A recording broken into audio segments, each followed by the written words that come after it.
बर्णाली कार्यक्रमटा हूँ आज +2 पिलांकर annual function एवं यह माध्यम आम पिला भितर टैलेंट को देखापी चाहूँ एवं आज अतिथि जो मैंने थिले सिद्धांत महापात्र एक्टर एवं एमएलए दिगपहंडी ता सहित गौरव हरिदास जी कि पॉपुलर राइटर एवं बहुत भल राइटर ता सहित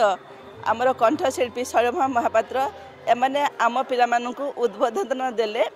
एवं से उद्बोधन पिला माने भी निश्चय मन रखिथिबे जोंटा कि तांको भविष्य रे सहाय्य करिवो। पिलांको भितर बहुत प्रकार कंपटीशन अछि आमर सिंगिंग डांसिंग राइटिंग झोटी मेहंदी best out of waste teaching सब प्रकार होईची आम स्पेशली पीएच फिजिकली चैलेंज पिलांको पई पुची भी होईची से माने भी डिप्राइव न होंतु सेति पई आउ पार्टिसिपेशन बहुत भल थिला जदियो आम निजर कैंपस नहीं आउ ता भितर भी पिलांकर उत्साह बहुत भल थिला पार्टिसिपेशन रे एवं 120टा